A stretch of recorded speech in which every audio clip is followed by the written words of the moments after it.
Welcome to HR Baddies. I am Katie Garcia, and this is the first podcast. I am so excited that you guys are here. And I totally softballed this to myself because I want to talk about one of the things that I love talking about, which is veteran and military spouse talent. So, HR Baddies, we're the podcast that's smart, strategic, and just the right amount of sassy. So, I'm going to delve into what I feel is the best talent pool that's out there, right? So in the US, there's more than 200,000 service members that transition out of the military every single year. There's also nearly 1 in 5 military spouses that is unemployed. There's an even higher percentage that's underemployed, despite being super highly qualified. So right there, we're talking about an enormous pipeline of leadership and skills that any employer would love to tap. Am I right? So by the end of this episode, my goal is that you're going to have some clear steps on how to recruit, hire, and retain this amazing powerhouse group of employees. And you're going to wonder to yourself why you didn't start sooner. My hope is that you're connected to where you need to be connected and you have the information to go out there and find them. Okay. So I wrote a whole book on this. It's called Empowering Military Talent. I am so happy about it. It's out there on Amazon. I will definitely link it somewhere that you can find it. You can always find it on hrbaddies.com. But I also travel around the country and I speak at state SHRM conferences specifically about this, on how you can find, hire, and retain veteran and military talent. Okay. So why do I love veteran and military spouse talent so much? I myself am a Navy spouse, but I have seen time and time again what veterans bring to organizations. The amount of leadership training that goes into veterans is just unbelievable. They bring mission-focused leadership. They bring crisis management. They bring conflict resolution. They bring teamwork. Think about a logistics officer who's coordinated global operations. That's something from the military world that can break down to project management or an operational role. There's so many examples of this out there. There's IT certifications, there's medical field, there's mechanical. They translate directly from the military to civilian needs. So where has the problem been? That's what we're going to kind of talk about today. The military life definitely demands flexibility and creative problem solving. So bringing veterans into your organization, who wouldn't want that skill set, right? Being able to thrive in fast changing business environments, especially as things are in 2025, they're coming with loyalty, integrity, a heart for service. And those are the things that they're really going to be looking for in your organization. So do you have those things is a perfect first assessment. Where are your company values? What is your company culture? How can you align it, even tweak it? Maybe you already have it. But looking at that, if you want to go after veteran talent, that's one of the first things that they're going to look for. And when you're going through interviews with them, it's a lot of the questions that they're going to ask. Military spouses are a little bit different, right? So often we're super highly educated. We're used to juggling multiple things at once. We're managing the home front. We're dealing with deployments. We're dealing with training schedules. We're dealing with TDYs or wherever our spouse may be. And we're still excelling, right? We're still pushing through. We're still moving companies forward. We're still dedicated to our jobs and our careers. We can multitask. While, yes, the remote work is an ideal situation for a military spouse because regardless of where we live, we can maintain that job. But if you think about a spouse who maybe has been a manager for a nonprofit, every 2 years or 4 years as they're relocating, they may not always be able to find a nonprofit that they can helm, right? But working with distributed teams, they are so used to getting along with everybody, to understanding where people are coming from and what they're bringing into a position beyond what their resume says. So military spouses are another really, really amazing talent pool. So what kind of are barriers and misconceptions that come into play when we talk about veteran and military spouse talent? The first thing, and I'd say probably the largest thing, is a resume translation gap. There's a lot of really great work that's gone into rectifying this, but it still definitely exists. I see it all of the time, right? How does an operations specialist second class translate themselves so that a civilian recruiter understands that they're a data analyst, right?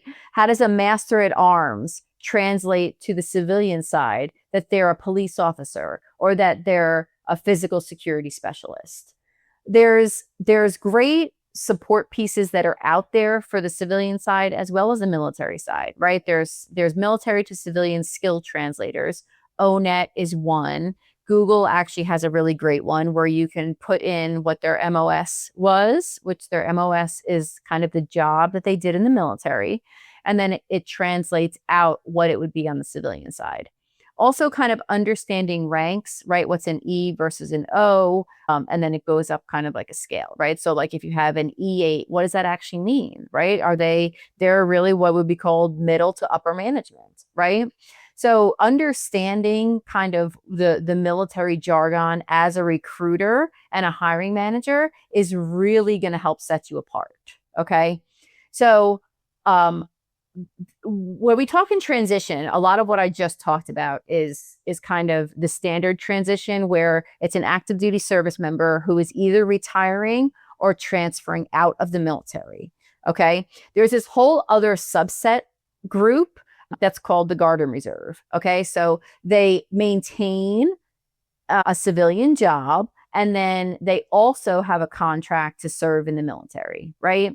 So we're going to talk a little bit about being in the reserve and National Guard, because it does require some flexibility for employers. And I think it's important for employers to kind of understand that, right?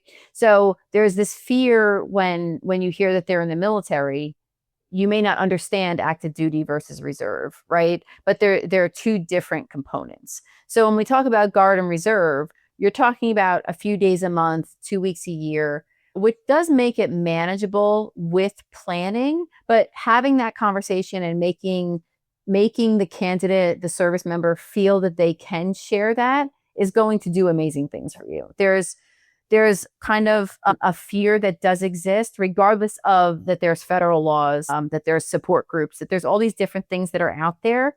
But people that are in the Guard and Reserve a lot of the time will kind of lean towards certain positions where they know that they'll be supported, right? So how can you as an employer kind of set yourself up for that?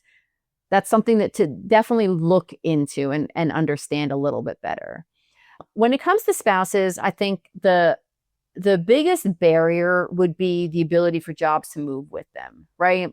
But when you look at just not veteran or military spouse related, but when you look at how long a person stays in a role right now in 2025, it's not more than 2 years. So if a spouse is attached to their service member, obviously, and that service member is moved every 2 to 4 years, wouldn't you rather have somebody that's an employee at your organization for 2 years that impacts a huge amount of change, that pushes things forward, versus someone that's there for, say, 6 years and doesn't impact half of that amount of change? So picking up a mover and a shaker, which nearly every career-focused spouse I have met, it just blows my mind how much they're able to accomplish, how educated they are, how well-spoken, how just kind of naturally they adapt to nearly every situation. It blows my mind. So who wouldn't want someone like that in their organization versus, say, somebody that could be there till the end, right? So that's, I would say, probably the biggest barrier for spouses. So let's talk about an action plan. Okay. We talked kind of about what the issues are, but now how can you as an employer in this little quick podcast, how can you understand an action plan of what you can do so that you can help? There's a big picture of what you can do. I really break it down in detail. It's a step-by-step guidebook that I wrote. It's not like a it's not like a chapter book of reading. It really is step by step, and it guides you through a lot of this, but I'm going to give you the really quick couple minute summary. Okay. The first thing is, let's look at your job descriptions, right? A lot of times you're not using plain jargon free language, right? And you're never really saying in your job description that military experience is valued. A lot of times the focus is on you have to have this certification or you have to have this degree. Okay. A perfect example was I had a veteran that I was working with who was a senior enlisted, which means that a lot of money and time and training went into his career. And he ran security operations for bases. So you're talking about hundreds of millions of dollars of equipment, thousands and thousands of people. Okay. He was in transition and he was looking for a job. He had applied for a position at this hospital, and the hospital denied him because he didn't have a certification that would take them 3 weeks to put him through a course. So they missed out on this massive amount of talent to run the security operations of their hospital, right? From this veteran over a tiny certification that they would have gotten way more value out of him had they just hired him, put him through the 3 weeks of training, and then set a start date, right? So talking about how military experience is valued is going to be a game changer for your job descriptions. You can even stick something simple on your website or your recruiting page that just says veterans and military spouses are encouraged to apply, but indicating that their service and their experience counts will matter. Now, we talk about a lot of different designations, and in today's world, I think that this is important to say out loud. Veterans are federally protected. They're a federally protected class, right? Military spouses are not. And so I talk about this when I go to the state SHRM conferences, because a lot of organizations want to say, hey, we're super military spouse friendly, right? And they want military spouses to designate in the application for the job that they are or they are not a military spouse. Okay. If you're a company like USAA who has this amazing military spouse hiring initiative, that's one thing. But if you're a small place, a spouse is likely not going to designate that they are a spouse to you, because there has been years and years of us kind of getting burned. So I want to give like just that honest feedback, right? I want to tell you kind of straight up how it is. Maybe that'll change. I know that there's a lot of things that are happening on the federal level towards moving military spouses as a protected class, but we're not there yet in October of 2025, right? So I would say kind of looking at your job descriptions is action plan number 1. Action plan number 2 is building out partnerships. Okay. Now, there's things like Hiring Our Heroes, DoD SkillBridge, veteran employment representatives through different state workforce agencies that are all focused into veteran initiatives, right? DoD SkillBridge is something that is absolutely amazing. And I am just mind boggled that more employers don't take advantage of it. You can basically get access to a veteran in transition for up to 180 days through this program by just writing out a plan, what you're going to train them, what they're going to learn, kind of how you're going to help them adapt to what life on the civilian side looks like. And then you get to have them for up to 180 days. Their command signs off on it. And while they're in their transition, they get to work with you at your organization for no cost to you, right? So it really is an amazing program, but there's a ton of great agencies that are out there doing really great work with veteran employment specifically. There's also veteran job fairs. There's a LinkedIn veteran network. There's all these really great initiatives that are out there. So I would encourage you to build the partnerships with them. Okay. The same thing would go for spouses. There's a lot of amazing spouse organizations that are out there as well. So kind of looking into the Hiring Our Heroes and things like that, there's opportunities for you to also bring in military spouse talent. Another thing, which I would say in 2025, if you're an employer in general, is important, is to create an onboarding and support system. So when we talk about onboarding, we're talking about paperwork, right? Making sure that all of the boxes are checked, they're eligible to be employed, they filled out who their emergency contact is, they've elected their benefits. All of that is really what onboarding is. But then having this subsequent, I like to call it like employee orientation, right? Where they have this period to kind of figure out what supports are there in your organization. So pairing new hires with an internal mentor who understands the military transition will help a tremendous amount. Giving them access to somebody who's been there, done that will be invaluable, right? They don't necessarily need to be the same level, but they need to have lived through the same experience. When you talk about guard and reserves, making sure that there's flexible scheduling. Maybe you have the conversation with them about, can they work a 4 10-hour shifts versus, a five-day work week, right? Then there's also internally, you can look at veteran employee resource groups. So kind of being able to set that up and be able to bring that to your organization will also be a huge benefit.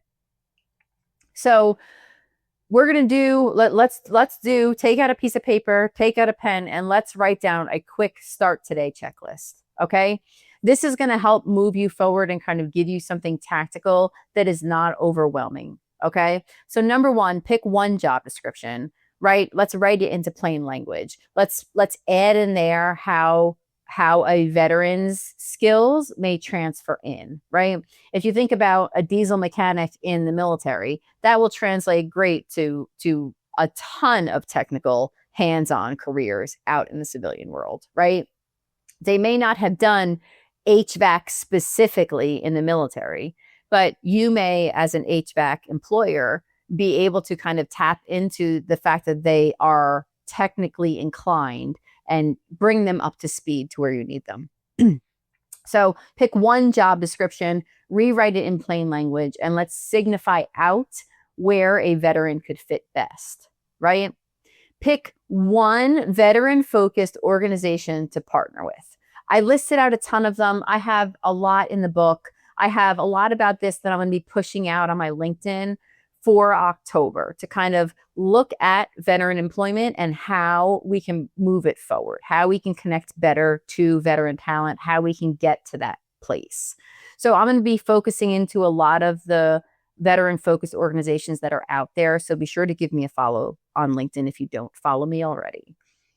Add a veteran-friendly statement to your careers page. This one is so easy. There's also a lot of the states have organizations that you can even go and get a cool little emblem to put up there. Hiring Our Heroes, if you partner with them, they also have a great little thing that you can put on your website. But really kind of pushing out that you are a veteran-friendly organization is something so simple.